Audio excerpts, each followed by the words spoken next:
Goa night club అగ్ని ప్రమాదంపై అధికారులు దర్యాప్తును వేగవంతం చేశారు. కాగా గోవాలోని రెస్టారెంట్లు, నైట్ క్లబ్బులన్నీ భవిష్యత్తులో భద్రతా ప్రమాణాలను తప్పనిసరిగా పాటించాలని ముఖ్యమంత్రి ప్రమోద్ సావంత్ పేర్కొన్నారు. లేనట్లయితే సదరు రెస్టారెంట్లు, నైట్ క్లబ్బుల లైసెన్సులను రద్దు చేస్తామని ముఖ్యమంత్రి ప్రమోద్ సావంత్ హెచ్చరించారు కూడా. ఈ నెల 6వ తేదీ రాత్రి జరిగినటువంటి అగ్ని ప్రమాదం కారణంగా 25 మంది చనిపోయిన సంగతి తెలిసిందే.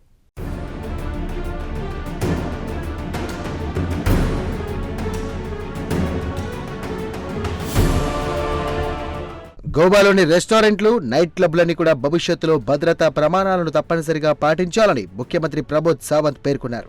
ప్రధానంగా అగ్ని ప్రమాదాలకు దారితీయకుండా సకల జాగ్రత్తలు తీసుకోవాలన్నారు. లేనట్లయితే సదరు రెస్టారెంట్లు, నైట్ క్లబ్బులు లైసెన్స్లను రద్దు చేస్తామని ముఖ్యమంత్రి ప్రమోద్ సావంత్ హెచ్చరించారు. ఈ నెల 6వ తేదీ రాత్రి గోవాలోని ఒక నైట్ క్లబ్లో అగ్ని ప్రమాదం జరిగిన సంగతి తెలిసిందే. ఈ అగ్ని ప్రమాదంలో 25 మంది చనిపోయారు.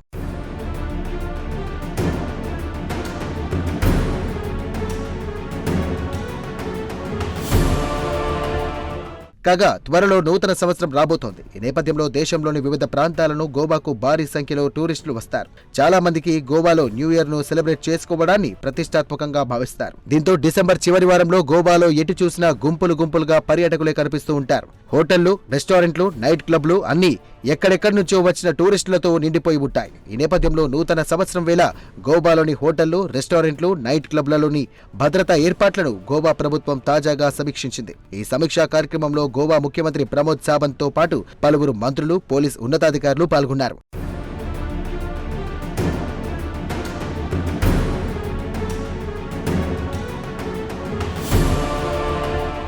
ఇదిలా ఉంటే డిసెంబర్ 6వ తేదీ రాత్రి అగ్ని ప్రమాదం సంభవించిన నైట్ క్లబ్ ఓనర్లు గౌరవ్ లూథ్రా, సౌరవ్ లూథ్రాలను ఏ క్షణమైనా పోలీసులు అరెస్ట్ చేసే అవకాశాలున్నాయి. దీంతో వీరిద్దరూ ఢిల్లీ కోర్టులో ముందస్తు బెయిల్ కోసం పిటిషన్ దాఖలు చేశారు.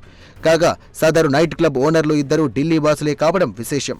అయితే డిసెంబర్ 6వ తేదీ రాత్రి నైట్ క్లబ్లో అగ్ని ప్రమాదం జరిగిన సమాచారం తెలియగానే ఓనర్లు ఇద్దరు థాయిలాండ్కు పరారయ్యారు. అయితే అప్పటి నుంచి వారి కోసం గోవా పోలీసులు వెతుకుతున్నారు. గౌరవ్ లూథ్రా, సౌరవ్ లూథ్రాల కోసం ఇప్పటికే ఇంటర్పోల్ బ్లూ నోటీసు జారీ చేసింది. కాగా గౌరవ్ లూథ్రా, సౌరవ్ లూథ్రాల అరెస్టు విషయంలో సహకరించవలసిందిగా ఇంటర్పోల్ ను సిబిఐ కోరింది. దీంతో సిబిఐ అభ్యర్థనపై ఇంటర్పోల్ సానుకూలంగా స్పందించింది.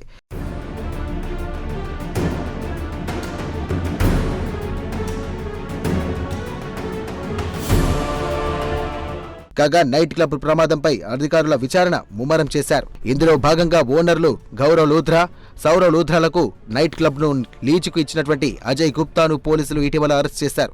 అంతేకాదు అగ్ని ప్రమాదం జరిగిన వెంటనే పోలీసుల కళ్లు గప్పి అజయ్ గుప్తాను హర్యానా నంబర్ ప్లేట్ ఉన్న కారులో ఆసుపత్రికి తరలించినట్లు తెలిసిందే. అయితే నైట్ క్లబ్ అగ్ని ప్రమాదంలో తనకు ఎటువంటి సంబంధం లేదని అజయ్ గుప్తా పోలీసులకు వెల్లడించారు. చాలా సంవత్సరాల కిందటే తాను నైట్ క్లబ్ ను లూథ్రాకు లీజుకిచ్చినట్టుగా అజయ్ గుప్తా పేర్కొన్నాడు. అంతేకాదు నైట్ క్లబ్ నిర్వహణ అలాగే అక్రమాలతో కూడిన తనకు ఎటువంటి సంబంధం లేదని అజయ్ గుప్తా పోలీసులకు వెల్లడించారు. అంతేకాదు నైట్ క్లబ్ వ్యవహారంలో తాను ఒక స్లీపింగ్ పార్ట్నర్నని మాత్రమేనని అజయ్ పేర్కొన్నారు.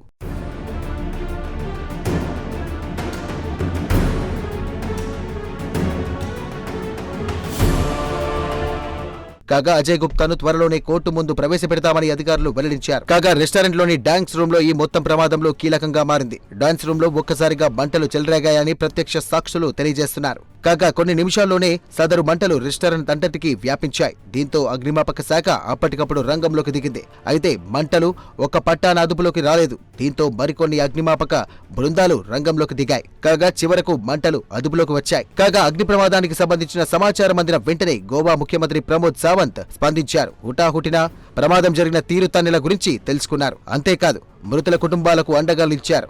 అగ్ని ప్రమాదం కారణంగా చనిపోయిన వారి కుటుంబాలకు ముఖ్యమంత్రి ప్రమోద్ సావంత్ ఆర్థిక సాయం ప్రకటించారు. ఏది ఏమైనా నైట్ క్లబ్ అగ్ని ప్రమాదాన్ని గోవా సర్కార్ సీరియస్ గా తీసుకుంది.